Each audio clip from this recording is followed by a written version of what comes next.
What's going on, everybody? Welcome to the Backpacking Podcast. As always, I'm here with my good friend, Jeremiah Stringer, and tonight, we've got Backpacking with Dad. Yeah, hey! Mr.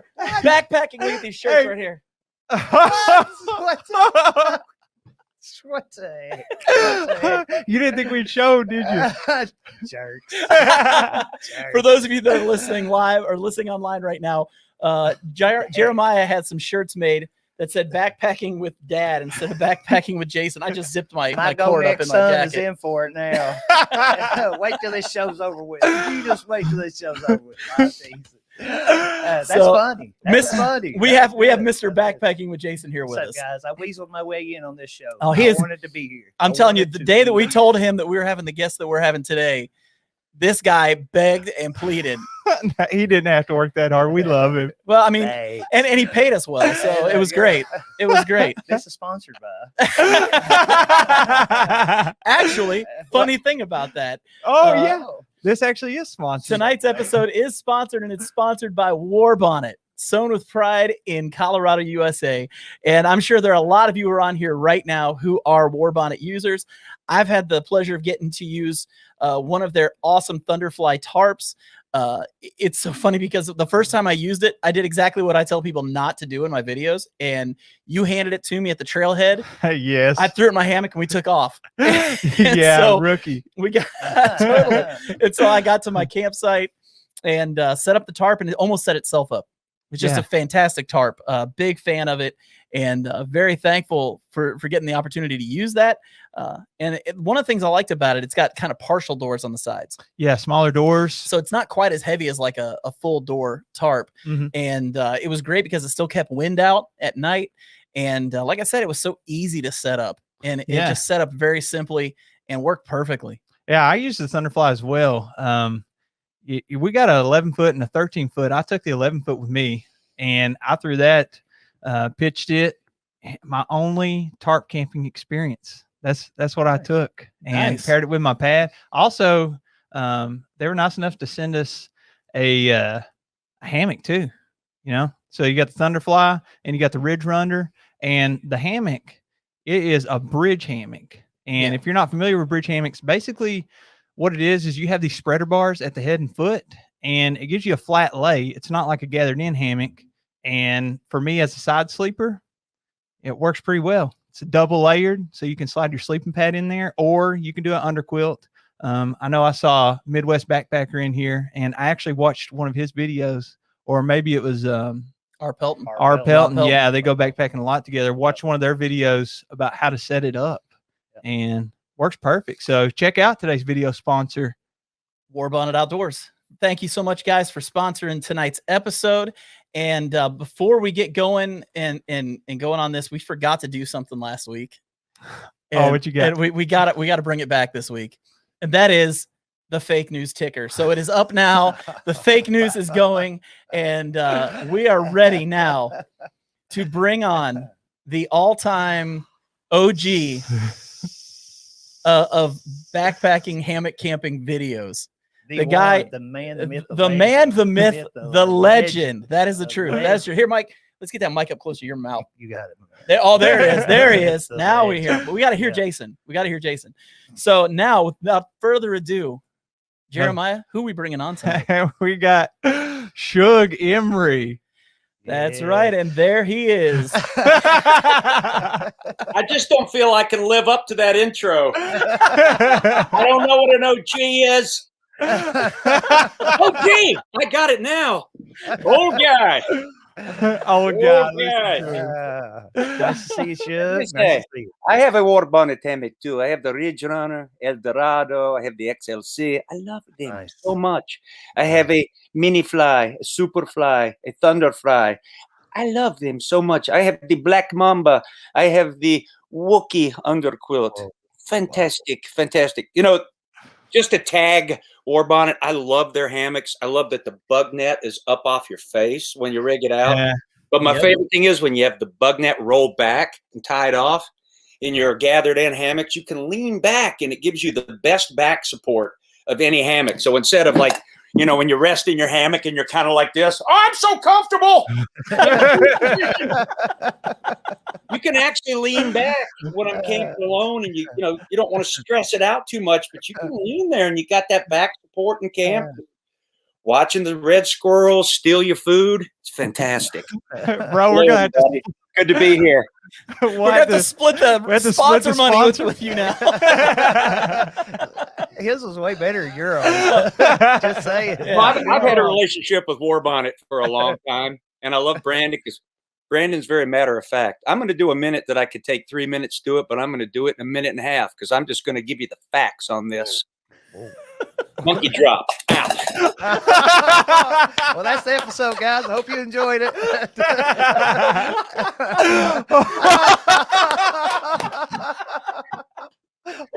Okay.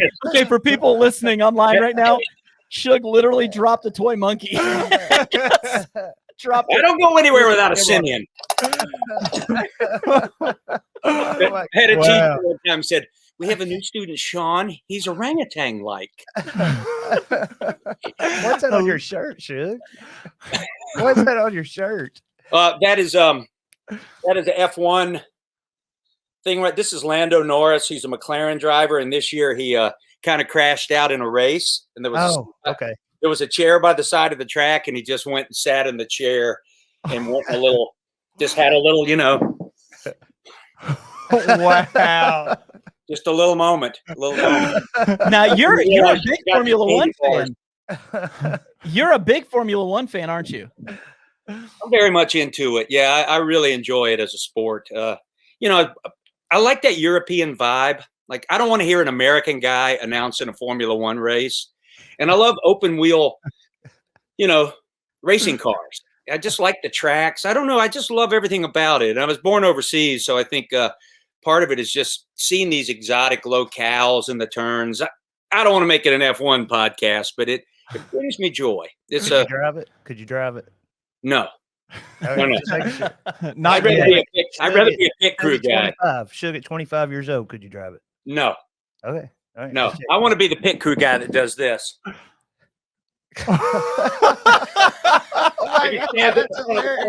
that front end up. Don't hit me. Oh my gosh, that's so funny. Oh my god! So I watch NASCAR, but I just think the cars are beautiful. So, NASCAR's not the same as Formula One for sure. Not even close. Different game.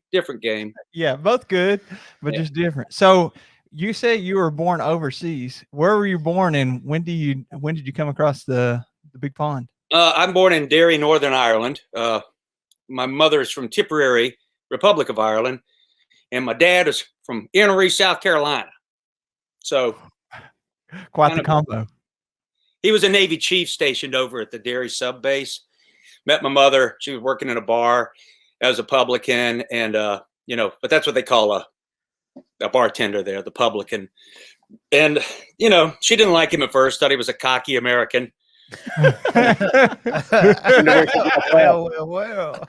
And so that's kind of my lineage. So I was born in Derry and I lived overseas. We lived in Greece for 3 years. So till I was 7 years old, I lived pretty much overseas most of the time, other than a couple of stints in Shelby, North Carolina, and Hickory, South Carolina.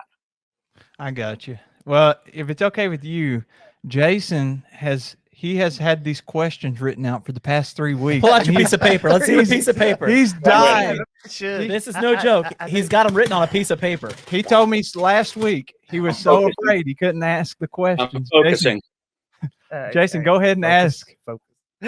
All right, Shug. Now, some of them are just different topics, but one that I'd like to get your perspective on, because I've been to Linville Gorge a few times, and I know you've been there a lot. But there was one episode where a guy took a spill down a mountain. Yeah. And you and Ken had to go help him. Now, if anybody's ever watched it, go back and he's got a playlist of Linville Gorge videos. Go back and watch it. But can you go in and tell me just what happened, or where he was, and what part of the mountain he is on? Yeah, that was the strangest day. So Hickory and I had just hiked the Foothills Trail. Yes. And we tried to do it, you know, we did it in like 5 days, and we always get this 8 or 9 days together every year, usually, the two of us. It's the only time we see each other. Him and I have been friends since the 6th grade. He, senior year of football, I was playing football, and my girlfriend was in the homecoming court, and he was the escort. He's the godfather of my daughter. He was the best man in my wedding. He's that kind of a friend. Awesome. And so we did the Foothills Trail, and, we were kind of going, man, we want to save some time for Linville. And Hicks is on Facebook with some of the guys there in Linville, and the day we were getting there, there was a fellow that was leading kind of a day hike out to the Sphinx. Yes. And the Sphinx is a rock out there. It's kind of out toward the amphitheater. And to get down there, you take some of these little passages. It's called the Temple of Doom. It's a rocky kind of, it is a rugged hike.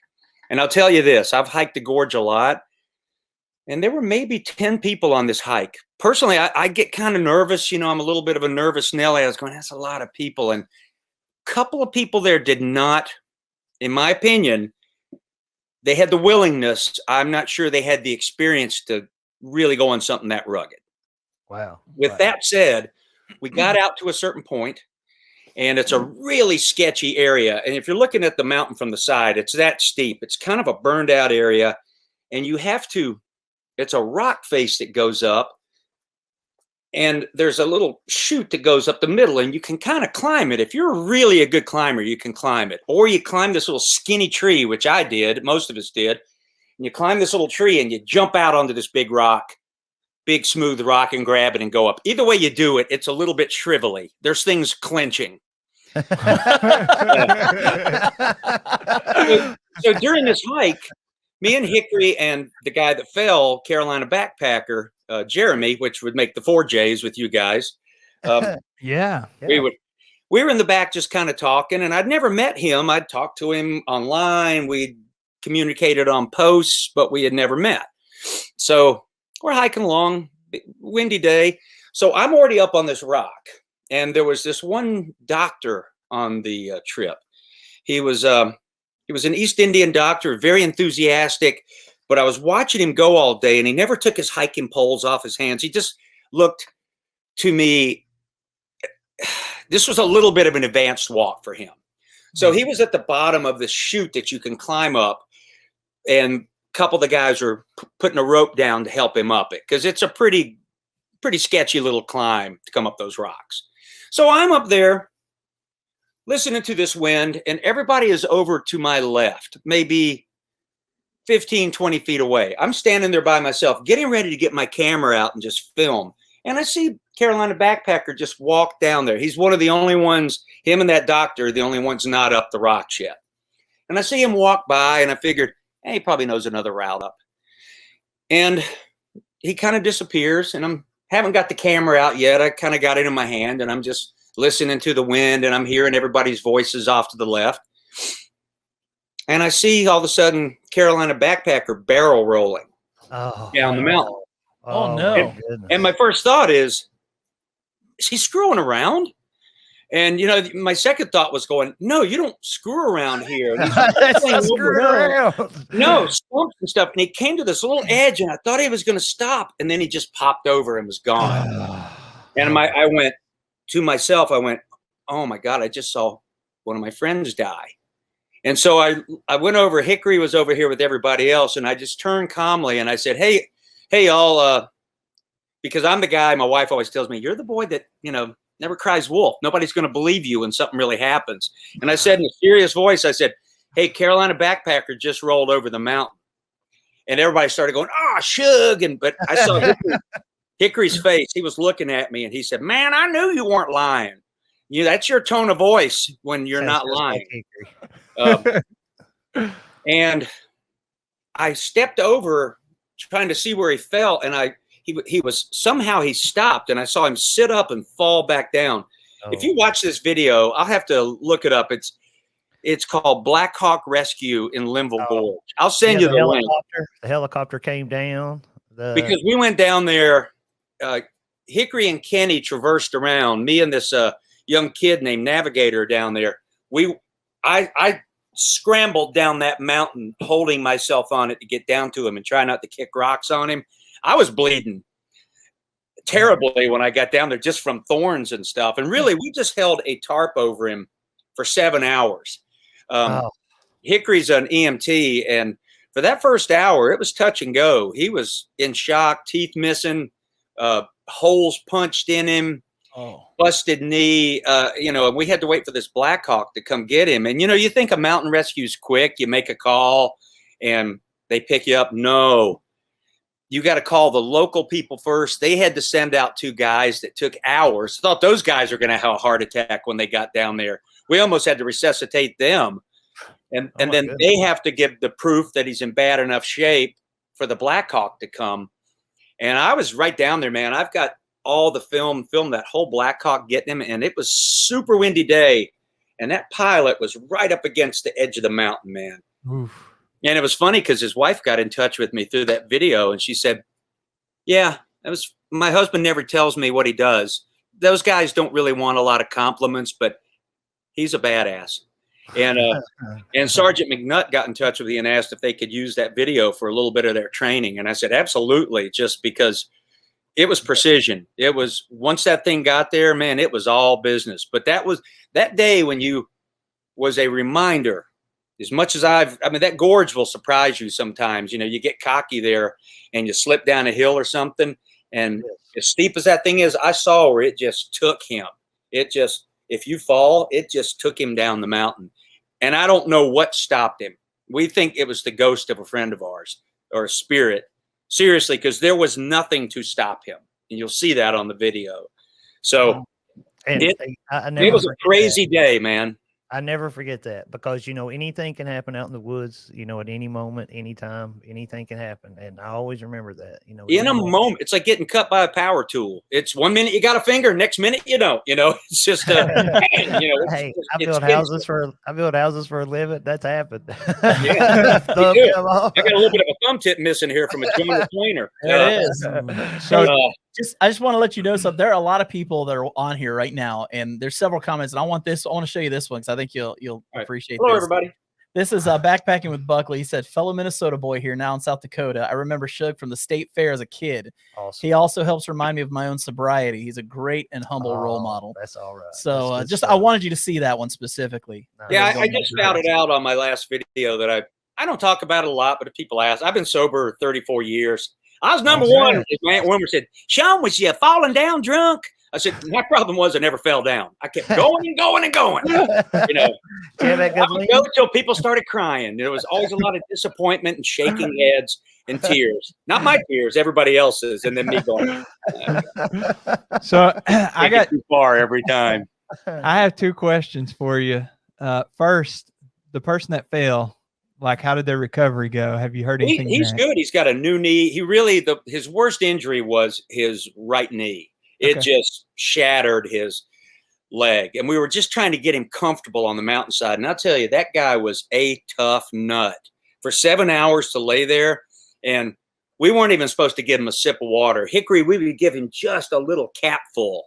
But they didn't say anything about cigarettes. And when he sort of came to, he was asking, man, I can't find my firearm and my smokes and my stuff. And it's kind of falling off and a few things. I reached down. Once we knew he was going to live, I said, Jeremy, you should let me take a picture of you with your camera or film you with your camera. And he said, would you film me with your camera? And I was going, I was hoping you'd ask that. Once we knew he wasn't going to die, Yes. And so I found his cigarettes way down in his pants. And it was just like those old movies. I popped that old crumpled Winston in his mouth. We lit it. And it didn't say anything about smoking. And he's all bleeding and beat up, having that cigarette,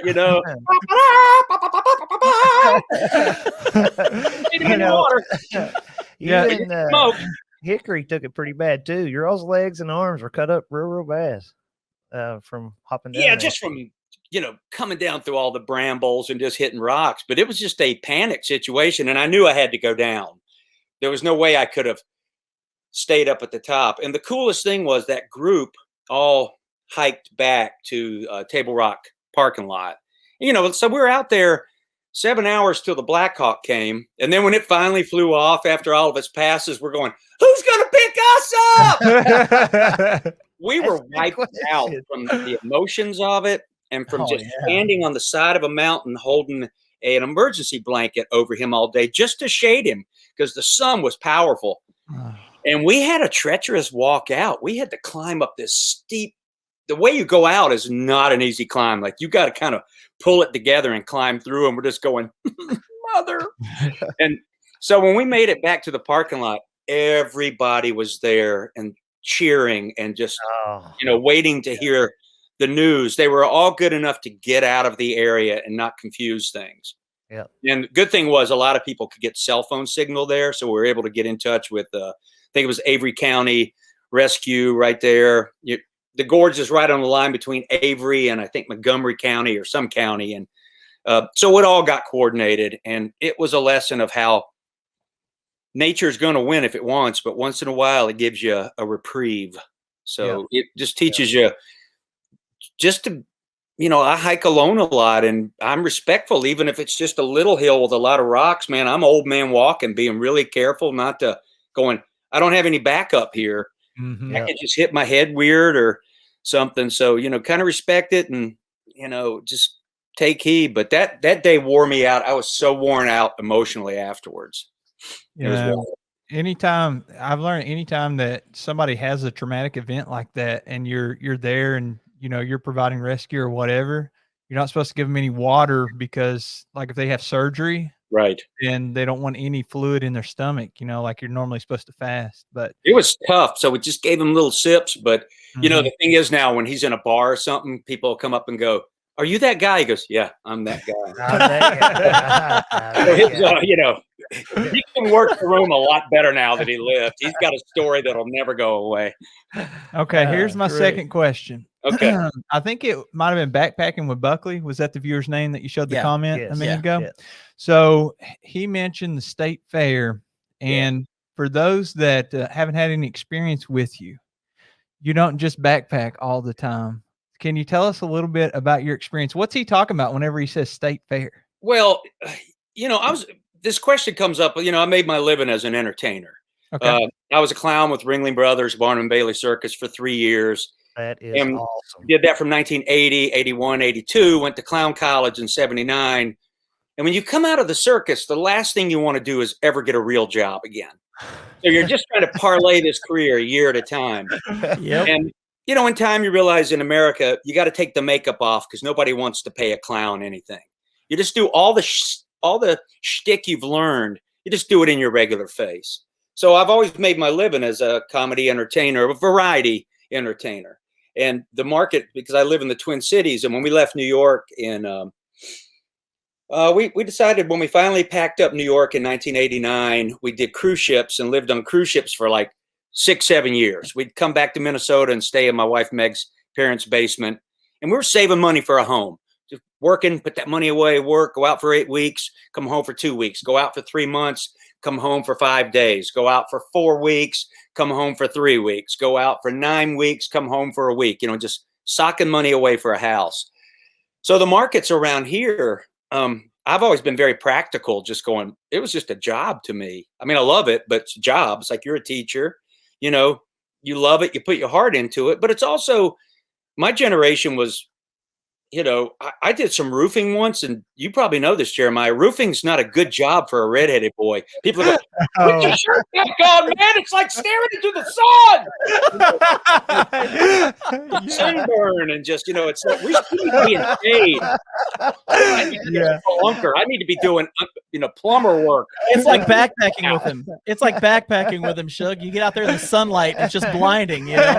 We make him wear hats. We make him wear hats all the time. Yeah, man. I'm like. I have another name. It's called a lot of white meat.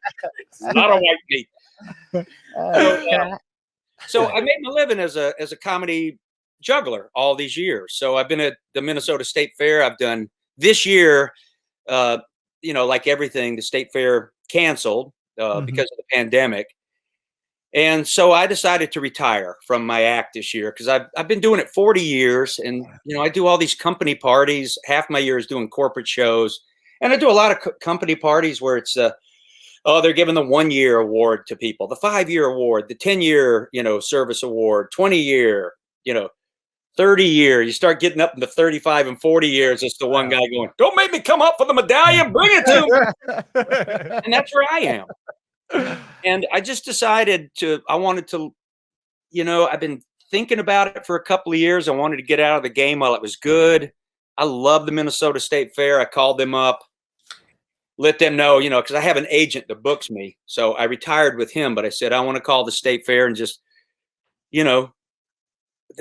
it's been an institution for me. It's my favorite gig ever. People, it's kind of like YouTube. I've been there for so long that people come, "This is our 18th year seeing you." And I go, "Why?" Wow. And a woman told me once, "We just like the essence of you." And I'm going, "I don't even know what that means." I mean, I would see me once and keep moving. Sandy, but, so it feels good to get out on top, because I always said I don't want to be one of these old entertainers that just stays there way too long, because show business people never leave. Yep. But I was a backpacker first. So, I was a scout and went camping in the gorge when I was a kid. So people think it's weird that an entertainer will backpack. I'm going, maybe it's weirder that a backpacker becomes an entertainer. I don't know. So that's that story. On your entertainment business part, did I hear an episode where you said you got to do the White House one time? I did, when I was with Ringling Brothers. That is there's the famous thing. Like when you work for Ringling Brothers, you're always doing promo. So every town you're in, there are these guys, the promoters that cover a region. And so Joe Gold, he was always good, because Joe Gold would go, "Carolina Connection." That was me and Charlie Fry. "Need you guys to go do a gig." And I say, "Joe, here's the deal. We'll do anything you want, but you got to bring us out to a nice restaurant, get a room in the back so we can take our wig off and our clown noses off and have a good dinner without people coming up going, 'Why aren't you smiling, clown?' And have a shot of whiskey before we go back and do the show." Because, you're wearing your makeup all the time. So we did the Easter egg roll at the White House. And this was the Reagan era. And it was quite a day, man. The Secret Service agents do not trust clowns. Neither does my wife. Reagan did get shot, so I mean, I just never thought about it till we got there, and they were watching us like flies on a candy bar. But by the end of the gig, I was going, "Tommy, Jimmy, grab my stuff. We're going over here. There's some kids." And the Secret Service agents were running our stuff around because they realized we're just harmless. We just want to make people laugh. That's what we love about you. You just want to make people laugh. Yeah, and the coolest part, I don't know if you remember Mutual of Omaha's Wild Kingdom with Marlon Perkins. Oh, definitely. Well, me and Charlie were doing our chair routine, our big routine with the Marine Corps band playing, and we have this bentwood chair. It's this one right here that I'm sitting in. And we did all these tricks with the chair, and we're out there doing our thing, and Marlon Perkins is on the side of the stage sitting in our chair watching us, like right here. And so we didn't have the heart to go, "Excuse me, Mr. Perkins, can we get the chair?" So we just improvised. We grabbed other chairs, and again, we came off bleeding. Clowns often come off bleeding. Bleeding? Because you feel so hard, you got to improvise with stuff that we're looking at each other. Take a slap. Oh God! When you come off and half your eyelids hanging off. That's why rodeo clowns come up to us and go, "Respect you, we do." I respect the rodeo clown big time. It was the one clown we respected, because rodeo clowns just want to be funny. And I'd go, "Hey, Tyrone, man, you don't have time for that. You're diving in a barrel away from a bull. You're around a bucking mare trying to save that cowboy hanging by one gonax. My gonax. And that gonax is wrapped around a part of his body that we don't want to mention on here. You got to help this boy, because he's 6 seconds in. You don't have time for funny. No time for funny." Okay. So we got another question online. This is from me. Sorry. This is from Miyagi on the Trail. Hey, he said, "What is the best?" Oh, yeah, I hear a lot about. I got to meet Miyagi. I've heard a lot about him. You would like Miyagi. You guys get along great. This guy profiled, man. Oh yeah. Well, he said 34 miles a day, and he wears dolphin shorts, right? Yeah. He would with his pockets hanging out. any kind of cold weather. He's asking a question. He said best place to eat in Ely for an upcoming Polk trip. He said you always know the best mom and pop places. Well, in Ely, you know, in town right now, a lot of the places are. Dairy Queen's pretty good there. I always like Gordy's. Amen. Blizzard time. If you drive through Cloquet on the way home, Gordy's Hi-Hat is the place, but they close in the winter. They're a summer place, but there's a really good place. It's called it's on the if you're driving to the trailheads, it'll be on your left, and it's called the Front Porch Coffee Place. And what's nice is they have some Greek food there. They have a really good spanakopita and that. And, you know, the Ely Steakhouse is a pretty good place to eat. It's gloomy in there. But I generally am driving through to get down to Gordy's. But right now, when I was just last up there about 2 weeks ago, Alex, my friend Alex. This is Alex getting excited. Bro, your impressions are top notch. I don't know. You just did a video with him, didn't you? Yeah. You Dude, just I did a could eat video one of with those Razor burgers, dude. We stopped at Dairy Queen, but yeah, the Front Porch is a good place. They have good spanakopita in there, and they have real cute servers, and his name's Bobby. Or is it a her? I don't know. Stop, Boomer! Stop! Be a Midwest backpacker. Oh man, that is awesome. So, question for you: did you meet your wife in the circus? We did, yeah. She was Meg came on at the end of my first year, and hold on a second. I'm gonna show you a picture of my wife. Oh, okay. Nice. Yes. Dude, his impressions. He dropped the go mix on you. I know. I know a lot of people see me and think I'm just some lonely old man. But that's my wife and her trapeze head. But she's wearing clothes. That's 1980s stuff. Right? Oh my gosh. But she was a showgirl aerialist and I was a clown. And showgirls and clowns always hang out because we're usually performers that aren't from families that are fifth generation circus. You know, we're people that come from the outside and suddenly you're in this new world. And every one of my friends that, you know, clowns that got married to showgirls, we're all still married. You know, Meg and I have been married 35 years because thank you. You really, after living on that train, you work together, you live together, you travel together. Day in, day out, you know people warts and all. There's no hiding stuff. And, you know, she stuck with me through my alcoholism. Luckily, you know, she's from an alcoholic family, so that helped. But, you know, we'll be at a party sometimes and somebody will come over and go, hey, man, that's talking to your wife over there. Why did she marry you?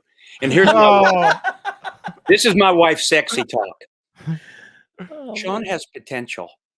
Does she still say it? She still says, I have potential. Not that I still have potential. And then she's also, and I believe in it in long marriages, she goes, we make a great team. And if you don't make a great team in your marriage, you know, you got to be a team because you're going for a lifelong, man. It's a long game. You got to be a good team. And I'm so lucky that the reason I loved her from the get-go, other than she dressed like this, but she was the first girl I ever went out with that I didn't feel like she needed me. She wanted me. You know, she kept her friends. She just didn't feel like she needed me. And I was like, because I used to always tell people, hey, keep your friends. My charm wears off in about 4 days. You know, I come in hitting hard, and then I'm going to really be on your nerves. And I'm going, I just want to go out with the guys Friday night. I just want to go party on the clown car Wednesday night. And I really don't want to be there because you're going to ruin it for me. You know, and people say that to me backpacking. Doesn't your wife want to go? And she's like going, no, I don't want to go with him. Somebody was just asking that question. Here's it right here. When is Meg going to join you on a trip? I would have to carry all of her stuff. She's a spa girl. When my daughter was young, we did a lot of car camping and Cadillac camping. And she only liked that because I did everything. Amen. You know, I was the valet, the butler, the footman, the night nurse, the nanny. I did it all, you know. It gets hard, doesn't it? Well, I thought it was easy. It was great, but you know, honestly, I'm, you know, sometimes on backpacking trips, I'm going, well, Meg, do you want to go? She'll go, yes. And I go, please don't, no. Or once in a blue moon, I'll leave and I'll go, okay, honey, I'll see you in 4 days or whatever. So I go, suit yourself. And I go, oh, let me walk back in. Don't leave me on a suit yourself. Tell me, have a good time. But I love that. I mean, honestly, it's nice to we have things we do together, but I get to go because my wife's not with me and just act like well, look at me and Hickory doing the Maple King stuff. I was just going to bring up the Maple King. We get to be 60-year-old men, 62-year-old men acting like 12-year-olds in the woods. And so she's just not into it. We go to nice spas where we got pools and room service. That's what she likes. So we have she has no interest in toting a pack and doing that. When you're with Hickory, you can still get the 11, 12 hours in the hammock sleep. Even you know, since we were kids, you know, when you're kids and you camp out in each other's yards. Yep. Like we used to camp out in Hickory's yard when we were like 6th and 7th graders, you know, Friday night, Saturday night, just sleeping in the yard, walking around the neighborhood. Even then, when we finally got in our sleeping bags to lay down, and I'm chatting away. I hear this. He would fall asleep, and he still does. When we all go out, and he snores like a monster, but it comforts me. I love his snoring. That's right here. That's John at 8 p.m. every night. Dude, I'm telling you, we get out as soon as it's dark. I'm like old man, father time. Let's go to bed. I'm done. But you see your friends snoring, like it's when he's not snoring, I'm worried. Big pauses. And I can sleep. His snoring lulls me. You know. So now, can I say something, Shug? Yeah. How come you guys don't feel like that? Like, shouldn't my snoring like comfort you? No, your snoring's not endearing. No, I go as far away as I can with I'll tell you. It's just me and Jason will endearing. say. So, John, where are you sleeping at? Where are you sleeping at? So, and they're like 200 yards away. Yeah. I see you at Key at Hickory. I don't know what you will call him, Ken or Hickory. But I call him Kent, but you know, he's always been Hicks. And Hickory was a name we developed between ourselves because it's kind of our names combined. Emery. So it's the ERY of Emery. Oh, and so we were always the Hickory brothers. My name's Sean and my name's Kent. We're the Hickory brothers. We did that all of our lives, you know. I seen you on Rock Jock and the lightning storm. Yeah, that was a great trip.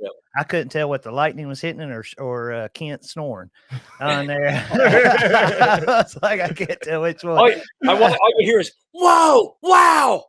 That was one of those trips where you just go, thank you, God. What a show you just gave us. You know, like yes, got to be out there to get that kind of show. And you know, it's like once in a while I always figure, you know, I grew up Catholic and I'm not really religious, but I believe in the big three, you know. I mean, I cover all my bases. I believe in Sasquatch. I believe in the Little Mermaid. I don't discount anything. So when that comes up, you go, you know, I always believed in you. I never doubted you. I didn't need you every day. You know, you got a lot of people to look out for. I'm usually good. Hey, take care of them other people. I'm good. I'll call you if I need. But on that one, we felt like we were given a cool, a really nice 45-minute sideshow. Yeah, it was really good. Shug, we've got a really important question to ask you. Somebody heard you talking earlier. This is a serious one. I hope you're prepared for this. Would you ever buy a Gonex pack? No, but I would work with them to give me one for free. Is that his channel name? Gonex Hiker? It's Gonex Hiker. Well, I've heard a lot about that. If you would send me one, I would really do a great review on it. I would talk about every detail. I would give the weights in grams and ounces. Hey, also, Canoe Hound Adventure said to say your buddy Canoe Hound says hello. Hey, Canoe Hound. Hey, how you doing up there in Canada? He's got a great channel, and I was on his. He does a live stream like you guys, and it's really fun because you get to talk to all the Canadian guys, going, hey, Shug, why don't you paddle there, Hey, what do you mean you don't have a machine? You don't have a snow machine? What's going on there? You walk? What's with the walking? So I want to say a huge congrats to you. You're about to hit 100,000 subscribers, right? yes. Big congrats. Big congrats. Listening to Syntax talk about that, like I've never really kept up with it much. Mm-hmm. People have been reminding me for the last year. It's a slow climb. I started this in 2007. So my YouTube thing has just been a slow and steady thing. So I think I'm 9,600 and something. So I'm not good in math. What do I need? About 4,000 more, 400 more? I don't know. Today I seen you at 99,400. So I'm quitting at 100,000. I'm done. There you go. Who wants to watch an old man? Pretty soon I'll be going, yeah, I'm going to chew my cud now. We'll watch that. I watch this. I try to bend over and cut that big toenail. That thing's about 3/4 of an inch. It's like a topographical map of Utah. That is disgusting. I got stuff stuck in the corner from socks I wore 7 years ago. Josh is over here laughing. Oh yeah, by the way, Shug, you haven't got to meet. We got a buddy that's on tonight who is actually moderating for us. Want to say hi real quick, Josh? What's going on, guys? God, I wouldn't want your job. Moderate. He's our third. In the background there. He's our fourth J. Is he? Yeah, he is. Yeah, Josh. So I was saying congrats on the subscribers. I was wondering, so since you're retiring from, I don't know if you call it your. I've retired my act, which is just that part of my life. I have retired as far as going and doing the gigs I've been doing for the last 20 years. I don't want to be on the road anymore. I don't want to stay in hotels anymore. I don't want to practice juggling anymore. I don't know what is out there for me, because when I've been on my tirades with other acts somewhere going, don't show people ever retire. Then you meet these old guys and they go, well, I've had 4 divorces and invested in a comedy club that went bad. So, it's a case of not saving your money, but Meg's always been very practical, and we've always put money away, and it's like lived a fairly moderate lifestyle. I don't need a lot, to be happy. I can always weasel some free gear. There it is. So X is on its way. So since you retired your act, is that going to change anything when it comes to YouTube for you? You putting in more time or anything like that? Not really, because even hearing Syntax talk about this, I've always had a job. YouTube has never been a job for me. I've always called it mad money, because people go, oh, you must be making a lot of money with that YouTube because you got the Google ad share. I'm going, it's not a lot, but depends on what your a lot is. Sometimes when I mention to people about what I say, my tax guy at the end of the year, I have to pay taxes on, to Google, because Google pays me, because eventually if you're popular enough, they come to you and ask you if you want to do the ads, the little 5-second ads and the little ad up in the corner. And I can choose not to have dating stuff and all that. I just, no political, no dating stuff, just camping stuff and, regular old things. Sure. And you make a little bit of money, but I'm just not a guy that follows analytics and stuff like that. So it's only been people telling me about it and that you're going to get a plaque. Oh boy. I don't have any room. Get a plaque. I don't really care. To me, YouTube, here's what YouTube has been to me. It started when I did my first video after a guy gave me a camera, because I was taking little pictures on my trips with a little Instamatic that would take 27 pictures, and you take it to Walgreens and get the pictures developed. And a photographer friend of mine said, Shug, you take good pictures. So here's an old Olympus camera I got extra. And I was out on a trip and realized it shot video. And I went, whoa, now I don't have to write trip reports, because, none of your friends or family really care about your trips. They just want to know if you saw a bear and did you cry.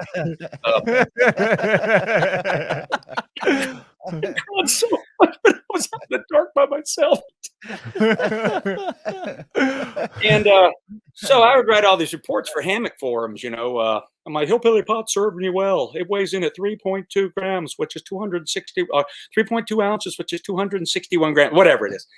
So I asked my daughter, Ariel, I said, Ariel, I edited this video. How do I get this on like hammock forums? And she said, you have to put it on YouTube, Dad, open an account, and then you link it over. You copy the link and then you paste it into the forum. So it started there. And then I realized there were people in YouTube land watching my stuff, Yeah. And in time, hammock forums used to be my audience. Now nobody cares. I'm like the guy that's worn out his welcome. He's old news. Know it all. You think you know everything, don't you, Shug? No, I don't. I just go out and do it and fail and enjoy it. But it became a YouTube thing. So I've just always seen it as, to be honest, here's what I see it as. You want to know the truth? Yes. Because I'm an entertainer. So if I wasn't doing shows, I could get a little cyber applause. Like I've had people go, I had a guy one time, I'd really enjoy your videos if you didn't act like such a 5th grade teacher. No offense, Jeremiah. I could do without all the clowning around and everything. And I'm going, hey, man, you can always click through or watch somebody with all the facts. Because I tried to do a really good one. Hey, everybody, my name's Shug. And this is my drumming monkey. Now, within 30 seconds, it becomes a parody of myself. Because you have to be who you are. And I realized not everybody's going to like me or like that person or this person. Like a business guy told me once, he said, Sean, if you try to please everybody, you'll never do that. There should always be 3 to 6% that think you're too expensive or too something, because you'll never get them all. So once in a while, I'll get a really mean, horrible comment from somebody, but I've learned nice little comebacks that make them think. You want to hear one? Yes, please. Write this one. Yes. Don't run your shuck on me. Your anger is self-directed. Oh, your anger. Because they're calling me, one time I had a guy said, die, you old Southern cracker, die. Oh, wow. So I go, and these people are stupid usually. So I go click on the site, and it's like some 12-year-old gaming kid. And I feel kind of bad. This is in the early days. And I wrote, you'll never have any friends. You don't. And you never will. So you need to look inside, Julio. Look inside deep. Because this old cracker man ain't going to die. And I might be right outside your window. Now outside your window with the cloud. Oh my gosh. My other favorite one is I go, why don't you go throw a cat off a bridge? Or I write, I bet your fingers stink. So a lot of times they don't know how to come back on it. And I've had people actually write to me and apologize because they were drunk or something, just, nighttime. And on YouTube, the thing is, it's like being a clown. As clowns, we show the best side of ourselves. And on YouTube, you're showing what you choose in your editing to show people of yourself. Yeah. You don't show yourself just sitting around mouth breathing, going, I hate the world, I hate myself. You show stuff. So it gives people the impression that your life is this thing that maybe it is a little bit, but it's not all the way. Here's the power of it. And I love telling this story. So 2 years ago, I'm up on the Spear Hiking Trail, and I got to camp, I was a little early. And I was set up, and these two guys, and it was a camp that was fairly close to the trail you could see in. And I heard some guys coming down the trail, some footsteps, and it was two guys, 30-year-old guys. They saw me and they went, hey, man, dude, you're like that hammock guy, aren't you? And I'm going, I might be. You that guy that does the hammock videos? I don't know. Do you like him? Yeah, we love him. Then I am him. And man, you should. So I'm taking selfies with them, right? And I'm cooking, I'm fixing myself a cup of coffee.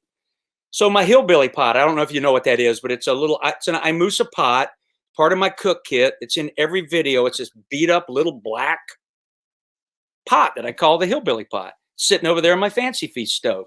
One of the guys, I see him staring at my thing, and he's filming it, and he goes, hey, dude, that's hillbilly pot. I'm going, yeah, man, that's hillbilly pot right there. He says, can we take a picture with it? I'm going, sure. And I'm going over there to get in it. Going, no, we got a picture of you already. And they're posing, 2 guys posing with my pot. And I'm standing there thinking,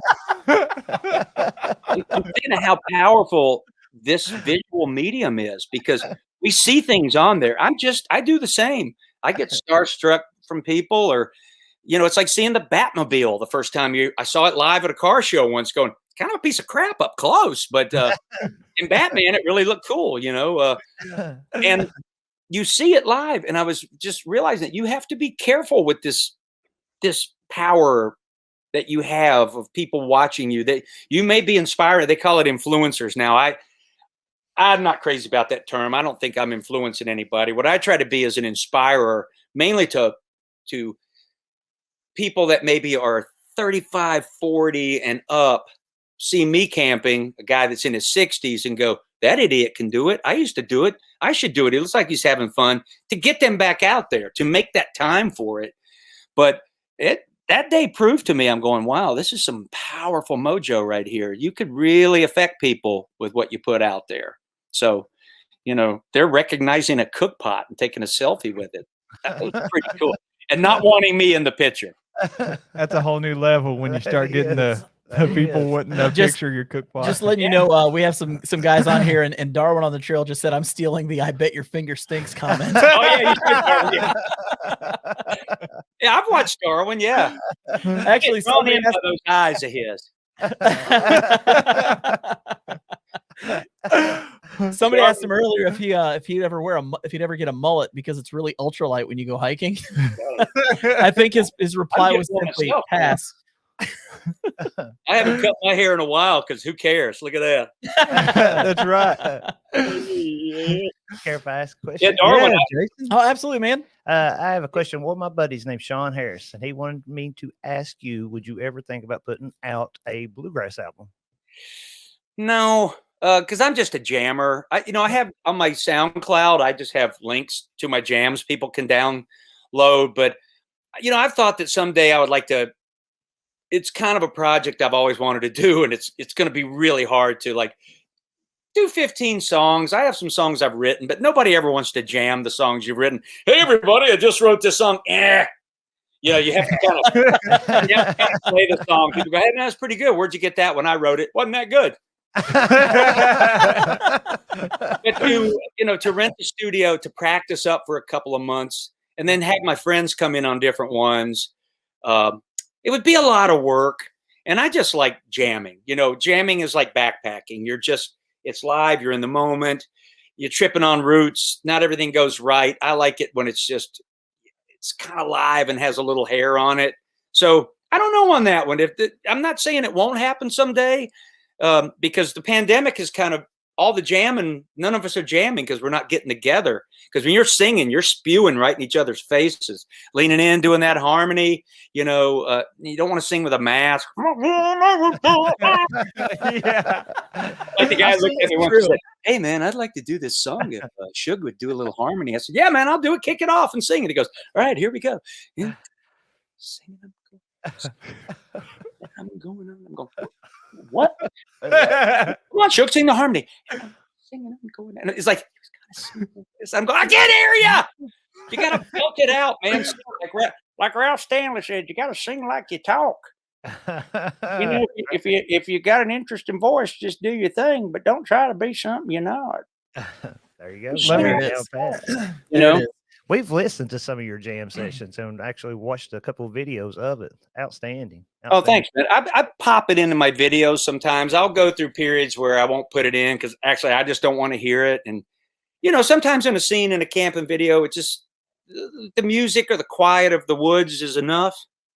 And then sometimes I'm panting behind the camera, or I'm trying to do a long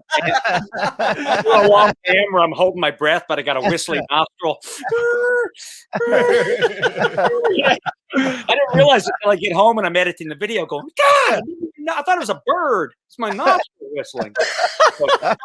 Nose whistle. Or you're talking too close to the camera and, you're just wheezy. So, one of my favorite musicians from Kentucky is Dwight Yoakam. And I know you kind of like Sling Blade a little bit. And Dwight is just, you ever do an impression of Dwight? I have a video where I play Doyle Hargrave. Oh my goodness. Yeah, I'm gonna have to go back and watch it. It must be Well, too man, long ago. I forgot it. I have a playlist with Carl, and I'm sitting there going, I put on the mustache and everything. Welcome to our humble home. He ain't nothing but a humped over retread. Marcy! Yeah, just, hey, my name, I'm Doyle Hargrave. My name is on that truck. I'm in You don't construction. know the pressure I have. God, Frankie! One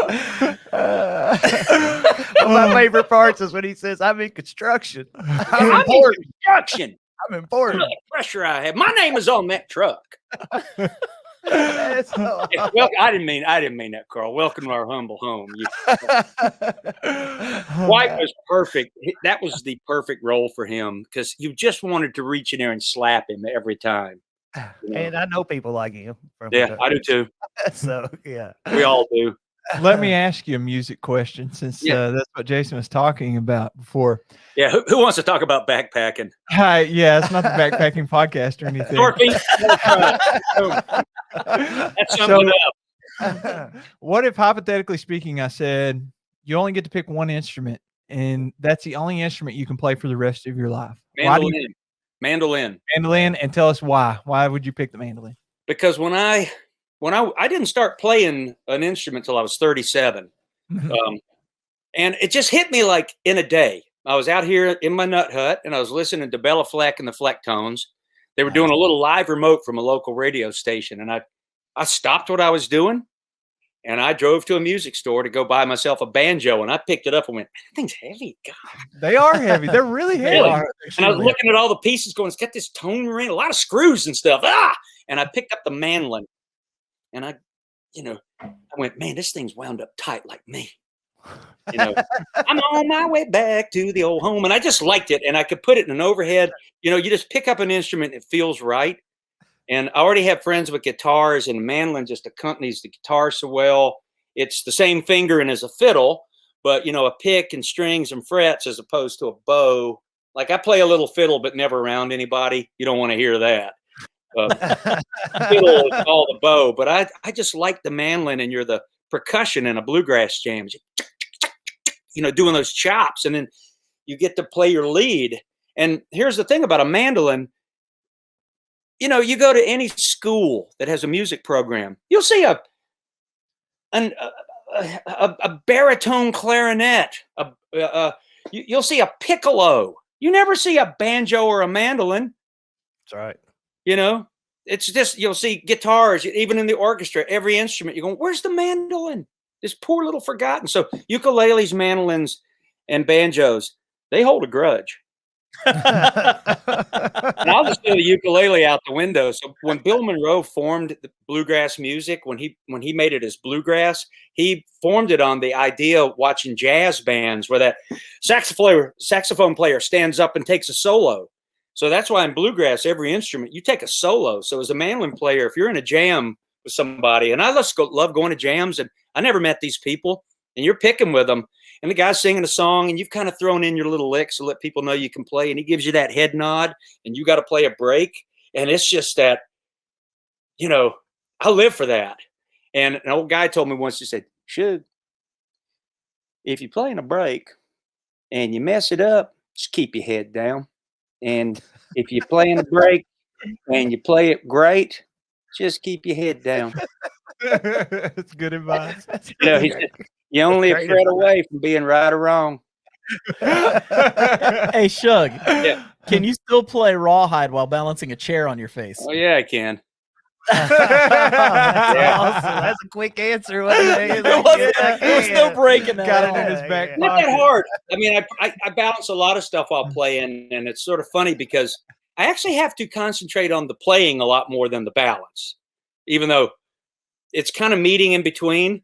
It's one of those things that looks harder to people than it probably is, but you do have to focus a little bit depending on what you're doing. But it's, you got the chair up on your head. First, you got to find the right fret to start from.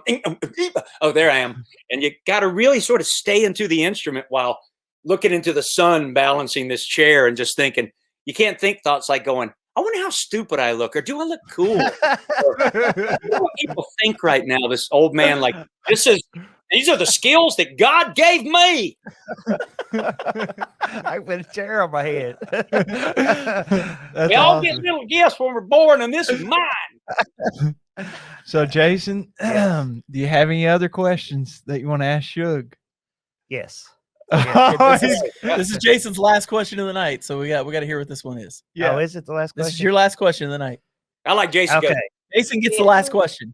Yes, I do. Well, yes, I do. If y'all would just quit talking, I'd like to ask Shug a couple of questions. Oh, shit. We can go all night, bro. I could talk to you for a long time, my man. Your camping style's a lot like mine out there. We're both a couple old souls. Now, what I guess the most question would be is when you get to come to the Red River Gorge to do a hideaway hike with me, Jeremiah, and JK. I'm coming down now that I met y'all. Yeah, I'm coming because, a lot of people have invited me on YouTube, but I don't know them. So Right. it's sort of what Syntax was talking about, that if you do YouTube stuff, and I always give a polite answer to people saying, thank you, I'm honored, but no, because I don't even have enough time to go with my good friends or by myself. Backpacking time is precious time. And I have gone with people from hammock forums, but the more I camp, the less I want to do it. And a little bit of it is just, as you go on in YouTube, and I'm sure like Darwin was on here, you get kind of recognized, or there's a little thing like if I go to a hammock hang, I have to be Shug for a little while. And then I gotta stop. And being Shug, this is how I am. But if you meet me and we hang out for a day, you're going to see me kind of course. Yeah. Like most people, you're going to bring it back. Now, I even get quiet sometimes, but I'm a kind of guy, if I'm quiet, people go, are you okay? That's what they say to me too. Hey, soaking your feet in the creek, just listening to the babble of the water. Right. Better. So it's like me and Hickory can go, and other when that camera's on, we don't say stuff a lot of times. We've said it all to each other, and I think everybody that films YouTube videos, I saw Darwin was on here, and I'm sure this. I don't know what the percentage is. I say when I shoot a trip report or something, 1.5% of that trip is on camera. Rest of it's just my time. Yep. But though I do like having the camera, and I'd love to talk to other, if you guys are YouTubers and how you feel already, because I feel like you get stuck in this world. I'm not sure I could go do a trip now without talking in the camera, and that frightens me a little bit. Like to maybe just take pictures or something, but to be sharing your moment with people, because it gets a little addictive. I don't know what the word is. You're thinking of the people that watch you, but it's changed the way I see trips. And the thing I love about backpackers, and let's keep bringing up Darwin, he's really like putting his life out, doing a lot of miles on trails. I'm I look at myself, I'm just a backpacker. I've done some pretty good winter trips. I've done some few longer trips, but I've been busy doing my career. And I've never wanted to walk the AT or really long distance hike, but I probably will through hike the Superior Hiking Trail now that I have time. But I'm honestly don't know if I am going to enjoy being in the woods for 3 weeks away from my wife. So I need to go see if I like that or not. Yeah, that was my number one issue, man. I through hiked the long trail. I was gone for a month, and I was like, it's great. And I didn't film a ton of it. And it's great being out in the woods and hanging out with these people that you get to meet. But the whole time there's like no intimacy because you're just hanging out with friends and you don't get to see your loved ones. I couldn't even give my wife a hug. So I was like, I got to hike as many miles as I possibly can, get back ASAP. I need somebody to tear me down. My wife coming out here. She goes, well, go on out there with your little fans. But no, I don't know what it is. It's a connection to the backpacking community. And it's only ever been since a few of them. This is maybe my 4th or 5th live podcast like this that I realized I am part of a community of people that backpack. And in that, you have everybody from your Andrew Skirkas to your people that just want to hike in, car camp or whatever. It's still camping. You're still in the woods. You're still sleeping outside. I don't care what it is. There's so many levels of how you want to do it or how you want to enjoy it. You know, when I was young, probably when I was not Jason's age, but y'all's age. Should I let him know that I am your age? He's a little bit younger. Jeremiah's half my age, though. Well, more than half my age. How old are you, Jason? I am 48. All right, 48. You're still just a whippersnapper too. Oh, I get at it. I promise you, I'm in the woods over 100 days a year. I'm out there. And I was on the road with my career, you know, and in being self-employed, you've got to take the gigs when you get them, man. You know, it's not like a set schedule. And I just go camping when I can, you know, at the end of fair season. The antithesis of doing state fairs and festivals and stuff all summer is to go backpacking by yourself and just be away from that and feel totally at peace and content with it. Like, I don't feel the need to be on, but I have this little camera here. And we all know that when you turn that when I turn my camera off and look in that lens, I think of this one guy, and he hasn't commented in a long time, but he was pretty for real because I got several comments, and I always imagine he kind of talked like Ralph Stanley a little bit. He said, "Shug, I'm sitting out here on my porch with a tin roof, and I'm disabled and used to get out in the woods a lot. I was with the Forestry Service, but I watch your videos and I live kind of vicariously. I'm smoking my corncob pipe and spitting some tobacco on my coon hound." And thank you for putting these out. And I would read that, and he sent a couple in the vein of that. And I was thinking, for me, that makes it enough that there's somebody that can't be out there. Maybe I'm just one of several people they watch. Maybe they just go down the backpack and chain. But I think the thing about YouTube is we all find people we connect with. Like, some people aren't going to like me, and I know that, and that's fine. They can't all. And I was looking to do a drywall project, working on my kitchen, and I really wanted to get a lot better with my spreading my mud and my Durabond and everything. So I was on YouTube searching, and one guy came on. He's yelling at me right there. He says, "He's too much like me. I don't like him." About 5 guys in, I found a guy named Canadian Carpenter, and just had kind of a funny humor about him, but was showing me, like, when you're mudding around your receptacle, you move, go out 18 inches. Don't just mud around it, feather the edges, how to really mix Elmer's glue into your Durabond when you're putting it up so it hangs better. Just a lot of good little tips that, man, I was nailing my sheetrock. So I liked his personality. They all had the info, but he was, I enjoyed every morning for about 2 weeks watching him. Just send him a little comment once in a while going, "Hey, man, thanks for the tips. They're really helping me," And did the project get done? So it's kind of interesting how YouTube is a personality thing. Well, and can I tell you something too, Shug? I went down to Grayson Highlands this past, I guess it was August or September. And one night, a bunch of us got to this campsite, and we kind of had a community campfire that night. And so there was a group of us, we were YouTubers who were all hiking together. There was another group of ladies that had all come. They were all college friends who met back up and were hiking together, and this father and daughter. And they all come over and we start talking. I'm talking to the father, and he says, "So you guys are YouTubers?" Yeah. I said, "Oh man." He goes, "Do you ever watch Shug?" That was the first thing out of his mouth. I said, "Why?" I said, "Because he's the one guy I can watch with my kids."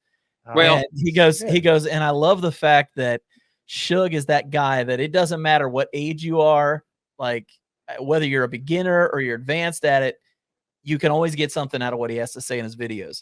And so that was, I heard that in Virginia from some random dude I'd never met before. Well, it's interesting because I told people, I said, "I'm going to give you some info in my how-tos. You're just going to have to weed through a little bit of me. Because if I can't have fun doing it, I don't want to do it." My daughter said to me once, she said, "Dad, aren't you horrified every time you upload a video and then you hit public?" And I go, "Oh, yeah, kind of." Yep. There's always a moment of like, there's about 10 things I should have cut out, because I'll put my little outtakes or a little juggling thing. And I think eventually people find, if you're not their cup of tea, why keep coming back? It's like I told one guy, "Why do you keep watching me if you hate me so much?" Here's another thing I'll type. I said, I think actually you like hating me, so I'm doing you a service. So you actually like me. Why don't you pump me up? You know. Hey, anytime you get nervous hitting that upload, do you ever just go back a couple weeks later and see where it's 50,000 views and be like, "Shoo, that did good." It's like, yeah, all's well. I pretty much move on. I very rarely rewatch them. Just sometimes some of the Maple King stuff, because just when me and Hickory are doing that, I laugh so hard. But I'll look back sometimes at like some winter stuff just to see what I was wearing in that particular season. Yeah. And I look back on videos. I have videos 15 years old. I still wear the same stuff. So somebody actually brought that up in the comments. They were like, "You still have the same gear and same clothes and backpacks and stuff like that." It's good gear, and I won that Backpacker Magazine Tough Guy Challenge years ago, where somebody had sent, "Shug, you should send in your video as a gag." So there was this criteria about first aid, meeting animals. I put the little clip of myself coming face to face with a wolf. I did myself doing a neti pot in the woods where I'm sitting there going, "Get my head close." And I actually did. I had like sinus infection, so I'm sucking salt up my. It's so much better now.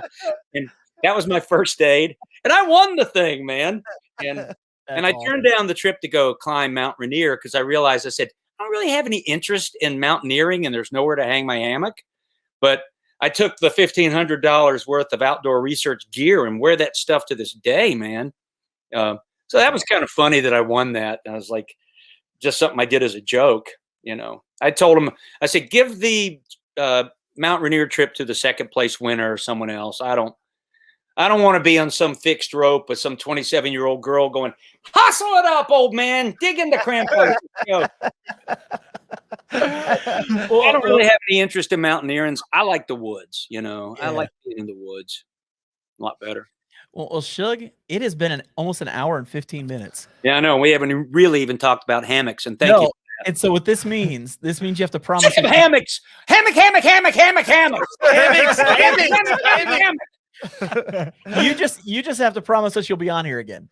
Oh, I love it. This is fun because I actually sincerely, it is fun to meet people in the community. And I'm not a big joiner. I'm really kind of a loner. You know, when I did a year of therapy one year to find out if I was crazy, it wasn't to go get medication. I was just, you know, a lot of my sister-in-laws going, you're crazy. You're so obsessed with everything. And I go, no, obsession makes people cry.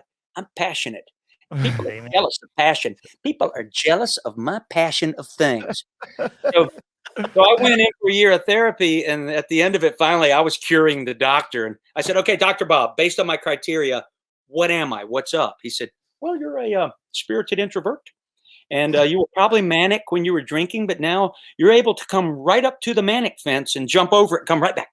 You jump in and you come back." And I go, "Okay, yeah, I do." And because I don't have the alcohol fueling me anymore, but I still love it when people think I'm drunk. "Hey, dude, what are you drinking?" I'm going, "Espresso." Like, what? The door at that, right? Yeah, when you're a spirited introvert, you get jacked up by the energy of people, and that comes from being on stage all my life. Because I'm backstage, they're announcing me. There's 1,000 people out there. I got to go out and do an hour or do 30 minutes, and to me, it's like, no matter who is backstage telling me what to do or what not to do, I walk that final 30 feet. I face that crowd, me and them, and it's taming tigers, because in the end, you got to go, I got to kind of win them over. I can't suck. I can't leave. I got to do my time. So, you bring you're kind of down, simmering your pilot light, and when they announce your name, the flame is burning, and you just go burn it out, and then you come back, go, miss so tired.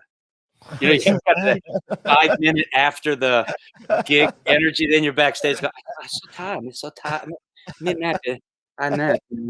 But so a spirited introvert, one of my techniques, and I do it to this day, is whenever I go to a party and when they're social, I go work the room.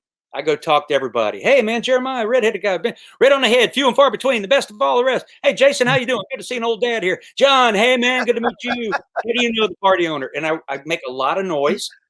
And everybody goes, "Man, you were out there just cutting it up the whole time." I was going, "No, I did about 15 minutes, and then I'm out back with 2 or 3 people, So it's a technique of meet everybody, tell them a lie, shoot the breeze with them. Tell them a lie. Well, I'll lie if there's nothing else. Anything, but once they want to start talking politics or Vikings, I'm going to go, let me tell you about me. I'm going to tell you something. But, you know, and the thing is what you said about the man with his kids, I'm very aware that people watch. They send me a lot of times of them watching my videos with kids. And I always played my shows that way. I don't swear in them. Now, you hang out with me by a campfire late at night and I start telling circus stories, you're going to see a darker Shug. That's Sean. I'm going to take it, you know, I mean, I look at it as going, I could drop the F-bomb every other thing. I'd probably get more views if I dropped the F-bomb and talked about body parts more. But it's backpacking and you're only going to go so far, you know, if you want to be a YouTube star in the backpacking world, you know, because it's very much a little niche, you know, there's something out there for everybody. And I always played that way with my show. But yeah, I'm kind of I can be pretty wild at times when I feel comfortable with people and go, you know, sometimes I'm ashamed of myself, y'all. Where I walk back to my hammock and go, I shouldn't have said so many dirty words. No judgment here. Come out of it. I just needed to purge those dirty words. 2 words I want to hear before you get out of here is woo, Woo, buddy. buddy! Yes, sir. Yes, sir. That's what I'm And talking later, about. before I go to bed, I go to my wife and go, Woo, buddy. thing is, She says, never no, it's really- not Saturday night.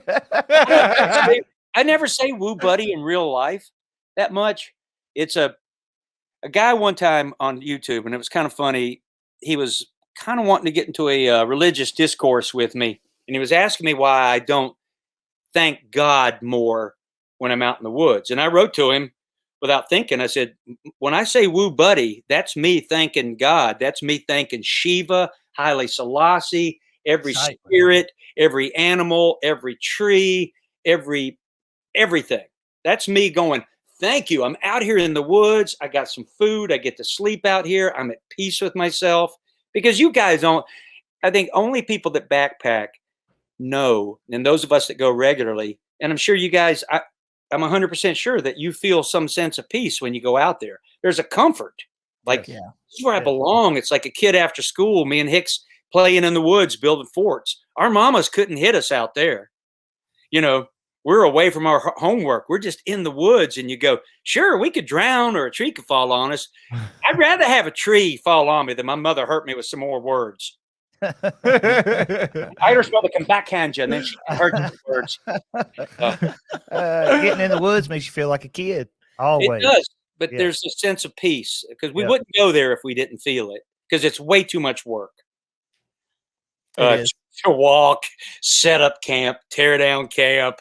You know, it's I always go winter backpacking. I'm always going, it's a lot of work. It's twice the work in winter. And the only reason I do it, Shug, do you love winter? No, I live in winter. 8 months out of the year. Or not. No, I look at winter as that friend in school going, well, I'd rather have that guy on my team than against me. Can't. Now you get some other guys you go, I don't ever really want to go out within just me and him, but I'd rather him like me than not like me. So I'll finagle and finesse this guy. That's how I feel about winter. It's like I wouldn't be camping for half the year, you know. And since you guys like talking poop so much, Oh my God. let me tell you this, because He knows us. He knows us. I camped out in -40. All right. Yes. Honestly, it might have gotten a little colder than that, but my thermometer, it hits its lower limit at -40. We hit LL. Incredible. I still think it was probably -42 or something, but at that point, it doesn't matter. It was otherworldly, and we got a perfect conditions. There was no wind, but everybody asked about pooping there or peeing, and I was going, I just got out and peed. It didn't freeze in the air, and I just pooped. You know, you go back in the woods and you're digging a snow hole and burn your paper. And I said, you know, when you got to poop, your body's, when you got to poop, it's like, you got to go. Your body's churning and it's working. And I said, so it's like probably by the time I was pooping like minus 34 degrees. And I'm just sitting there looking at my lily white thighs and every hair just standing up, looking like chicken skin, and quite comfortable. You know, I mean, you don't want to linger, but you're sitting there with your pants down, squatting over a hole going, not bad. It's like the body is doing its thing. It's on fire. It's a And warm. no trick to it, you know. That's my report. It's sort of like an amazing experiment, you know. And I don't hang off the tree. I'm a squatter, legs out, squat, bombardier, pilot the bombardier, you know, get it on. But hey, let me throw this out to you, Shug, since you're the king of hammocks here. I'm not. No, I'm not. I'm more the jester of hammocks. Okay. There's plenty of other guys that'll tell you they're the kings and the queens. I just hammock like everybody else. I just do videos on it so people think I know more than I do, and I don't. I know. Well, I have a buddy, and I took it on our last trip, Land Between the Lakes. Jason was on this trip. Yeah. He saw it not in use, but he saw it hanging on the trees. There's this thing that my buddy sewed called the Porta Privy, and it's basically a hammock seat. I have seen those, but it's got just a hole in it. And I'm telling you, I am not a huge fan of pooping in the woods, but this is a game changer, man. We got to get you one so you can at least see. Oh, John, see, That's where he that's poops. it. so everything is dangling through that hole. It all comes out here, Shug. It all comes out. Why am I touching it? I don't- Put it in a couple trees. Ooh, my fingers stink. Put that between a couple trees and you're good to go, brother. My fingers You stink. definitely want to be checking your suspension on that one, don't you? Yeah, no, you I have don't to make sure on the suspension. We're lucky in Minnesota because, like, when I go camping in the gorge, in the Linville. Linville Gorge, the one thing I don't like is you got to go down the woods and it's like a turd minefield because people are and people are just leaving toilet paper and ugh. Now in Minnesota, even in the boundary waters, every campsite has a fiberglass latrine back there somewhere. Wow. So all your turds are in one place. They're all gathering in the little turd disco. There's a door. You sit on that thing. So, you know, when you do go and have to dig a cat hole, and I dig a cat hole, and I dig mine first. I'm not a guy that goes and then digs the cat hole and rolls it in. No, that's uncouth. Even an emergency. But I like to sort of, with each day when I'm in the Linville Gorge, I'm working on my squat because the first day I'm sort of nearly standing up. Oh, God. And then your knees start to get supple.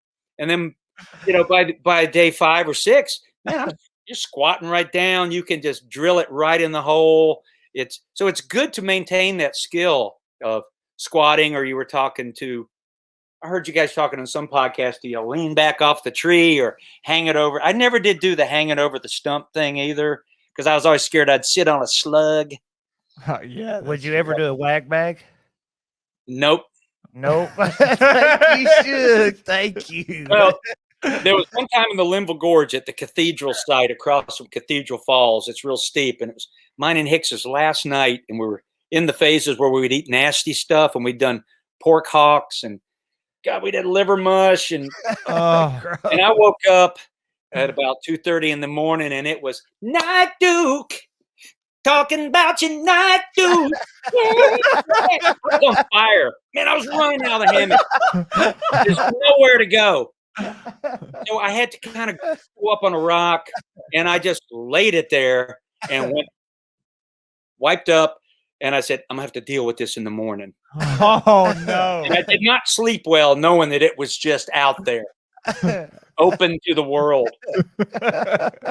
And this, all right, I won't get to, it took almost, I had to like carve a piece of bark that was like a shovel to get it in a baggie and then have to go up and bring it up somewhere where I could bury it. Then I got the baggie and I'm like wrapping the baggie in 10 baggies and I'm hiking out because it was our last day. And I was melancholy and morose just knowing that nasty baggie was back in my pack. I was, me and Hickory will do this thing like when we're hiking. We talk. But you know, when you're doing a day's hike and it gets to be about 3:30, 4 o'clock, and you still got 4 miles to go. We always do this, you know, you just got your head down chugging then, right? Yeah. We always do this thing where we go, not so chatty now, are we? just want to get there, you know. Look what Ryan said. He said he definitely brought it back to the backpacking podcast talking points. That's the truth. I listened to a lot of y'all out here messing around in painting and stuff in my studio, and was listening, going, "Those guys really do like talking about poop." And but I honestly think it's a subject that's not talked about enough, because apparently a lot of people do not know how to do it in the woods properly. No, they do not. You know, it's one of those topics you don't talk about like just in your normal everyday life, but when you get around backpackers, give it about 20 minutes and it comes up. Always comes up. You end up talking about poop. Sugar had a guy hold it so long that he ended up pooping on himself. And I said, dude, just go poop. Well, I heard somebody was talking about, like, I camp with Jonah, sometimes Jonah and Alex. It'll be 3 days in, and Jonah's going, I haven't pooped at all. How's that possible? I'm there, man. Breakfast in the hammock, have my couple of medaglia d'oros and all that, and I'm going to go. You know, it's clockwork. I'll say that with that espresso, you're going. With that espresso, you're going. And last trip, Alex was getting right out of the hammock and coming right by me, pooping before coffee, and I'm going, rookie mistake. Rookie mistake. I don't know, man. My system changing. He was having to go back there groggy, but I feel like if I ever held a backpacking course, I would cover pooping in the woods before I taught them how to use a tent or a hammock or a sleeping bag or cooking or first aid or how to basically do map and compass, anything going. We're going to cover pooping first. I need y'all to go over there, chow down, have some coffee. Let's all sit around a while. Everybody ready? All going to practice. All going to practice. Oh, that is awesome. Jason, let me ask you a question, man. You asked me? Go ahead. Was this everything you thought it'd be? And more. Shug, you're the reason I hammock. You're the reason I probably started YouTube. And I really have enjoyed talking to you before the show and during the show. A real pleasure. A real pleasure. You should have heard us before the show, people. Hey, that's where the good stuff happens. What happens in Kentucky stays in Kentucky. What happens in Kentucky stays in Kentucky. Even the moderators coming in going, too much, guys, too much. I sent him back to the corner. I said, hold on, it's not live. Are we okay, Josh? There he is. We're good. We're good. Whoa! But seriously, it's been a joy. You know, all the years I've watched your channel and everything I've learned from you, I really, really appreciate it. Everything about this show. You know, I never tell these guys I want to be on this show or this show. This was the first time. He actually hates the podcast, but he heard you were coming on, and so you're making me feel very uncomfortable right now. Sorry. You're getting ready to go back to your wife. Your wife will ground you later. Jeremiah, I want to say something. You're a teacher, right? And you teach what, fifth grade? No, my wife teaches fifth grade math. I teach high school math. High school math. Okay. Yes. Here's an interesting thing. Like, mathematics was my worst subject. I do not get it. All right. And my father was a Navy chief, and he taught me 4 words. One time he said, son, benefit of the doubt. Then he counted his fingers. Benefit of the doubt. Yeah, 4. Yeah. And my dad would say things like that and just sit there. And I was going, come on, Dad, don't do the Sphinx thing. Just spit it out. He'd go, you know, your mother's going to make me put you on restriction if you bring home that bad grade in math. So you need to go up to your teacher and ask if you can do an extra credit, because just by asking, you will get benefit of the doubt. He said, they know that you want to try to do better. And he said, for you, don't try to do any math equation. You got to come up with something else. So I went to my 9th grade algebra teacher, Miss Mills, and I parlayed this bit of information. And I said, Miss Mills, I know my grade average is about 26. And that's only because I play football, because it's not really about 18. And I said, I cannot come home with an F. I have to be able to get this, or a D. I have to be able to get my math grade up to a C-. So what I'd like to do an extra credit, and I need to know how many points I need in my grade to get there. And right away she said, about 110 points. Wow. So I said, can I do an extra credit? She said, you better deliver. So I wrote a poem and I illustrated it on a piece of, illustration board, poster board, brought it home, and it was called Casey at the Board. It was a takeoff of Casey at the Bat. You want to hear it right quick? I think I can remember. Yes, definitely. And I performed it in front of the class. I wore a suit, and I got up there and went, well, things were just not working for the algebra class that day. Test they thought was easy turned out to be hard as baked clay. So when Epstein got a 0 and Spinelli couldn't pass, a mood of deep depression could be felt throughout the class. The teacher thought it a good idea for the class to review the test. She called O'Brien to the board, but he went, my brain needs a rest. They said, if only Casey were in the class right now, we'd have a chance to learn this stuff because he would show us how. And suddenly, their eyes lit up. They heard footsteps on the floor that rattled off the teacher's desk, that echoed off the door. They rumbled through the whole classroom, and the teacher thanked the Lord for Casey. Lucky Casey was advancing to the board. His nails were richly manicured. His face was deeply tanned. His suit was iridescent silk that cost him $50,000. And this man you've heard so much about and the students talked of so was the man around town in that algebra class. That was the man around town in that junior high school. Called him the algebra pro. There was ease in Casey's manner as he picked up the chalk and got set. His hands were steady as a rock. His palms were free of sweat. And with confidence, with quiet pride, without further ado, he asked them in his gentle voice, is there anything I can do? K+3, a voice rang out, raised by a -8. And a hush fell over the whole classroom as he lifted his chalk to the slate. Well, the cool is drawn from Casey's face. His eyes are tense and keen, and all along his sun-drenched brow, deep furrows can be seen. And now he calmly slides the chalk across the board of green. Suddenly, Lucky Casey stops. A look of horror can be seen. Birds chirping, wind blowing.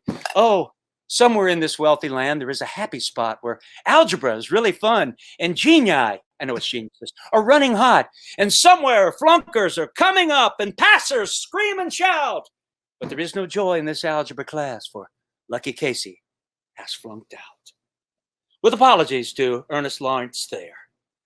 So, That's awesome. I did the point in every class. Remember it. Well, the reason I remember it because she came up to me. She said, Sean, would you like to get out of all your other classes for 2 days and perform this for all the math classes? And I was like, yeah. All right. Right away, I'm going, man, I'm in, this is like, I'm out of all my other classes and I'm performing, and doing this thing.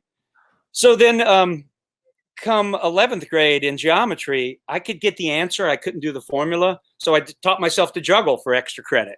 And I got in front of the class, and I'm kind of going, I'm going. I always go and judge. So I get up in front of the class going, oh, Yes. this is infinity. Yes. Awesome. This is infinity. Infinity, go It's geometry. It's oscillates. Triangle. And I just went on. Then when I would drop, I go chaos. And I just did this whole thing. And the math teacher was one of my football coaches. And when I was done, he said, well, class, Mr. Emery has seen fit to teach himself a freak show skill. To pass this class. Grade point of 104. So he's been beaten by his father's Navy belt and put on restriction. And the whole class voted, oh, he's in. Because I ate up a half-hour class just up there mucking about. So it was kind of my first taste of performing. So my science teacher came up, my 10th year high school reunion. This is the point of the story right here, Jeremiah, as a math teacher. He came up to me and said, Sean, name was Mr. Porter. Sean, you were smart in things that we couldn't grade you on because you lived around the world. You spoke a lot of languages, but just a little bit, but we didn't have Tagalog or Japanese class. And he said, and your mathematics, yes, you were horrible at it, but that juggling led you to a career. And here's where he made his point. He says, what was your nemesis became your ally.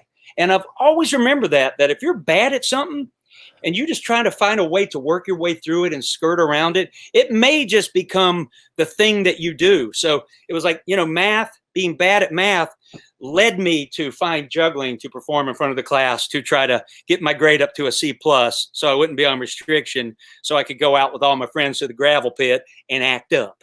So Hey, it led you to the White House. So good teachers can really inspire. And I've often thought that, and, gone back and visited a few of my teachers that go, you challenged me, you changed my life, you made me look at things differently. You looked me in the eye, you took the time, you were fair, firm, tough on me, like a football coach grabbing your face mask going, you're killing us, Emery. I'm going, I'm making every tackle.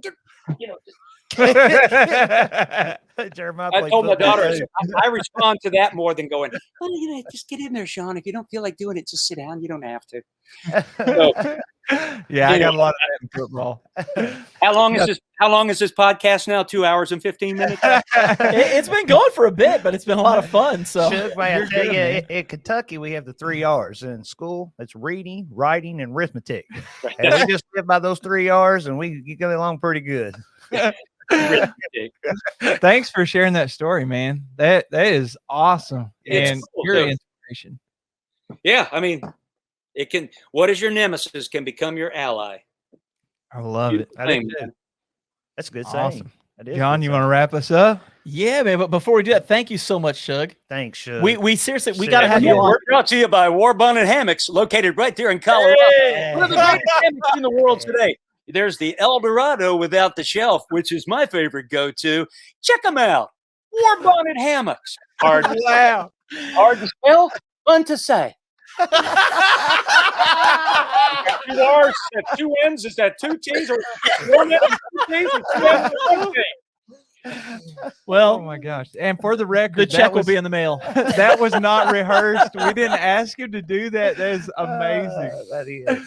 Oh my Awesome. goodness. Yes, thank you. Thank you so much. We got to have you on again. There was so much we didn't talk about. Hey, and let me thank everybody that hung out through this thing and comes in and joins these, because I put it on my community page. I appreciate those people for doing that. I know it's a lot of their time, and support this channel. And thank you guys so much for being out there as well. It means a lot. I can't see you, but just knowing you're there, it's kind of like talking to the camera at camp. You can't see who you're talking to, but they're in that little SD card in there. What was that camera he had? That little orange ball? I've never seen that one. What was the that in grams and ounces? How much is that? Is it a battery? But it has been great. It's been an honor. Oh, it's been great. fantastic. Yes. Well, thank you so much, Shug. If you hang out in the green room, we'll talk to you here in just a second. But right. We're gonna shut things down. Thank you so much, man. All right, I'll wrap it up.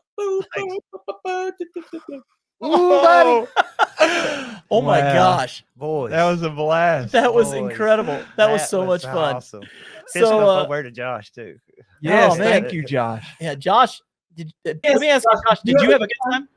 I think I just witnessed the best thing I've ever seen in my life. That was an hour and a half of pure gold, 100% pure gold.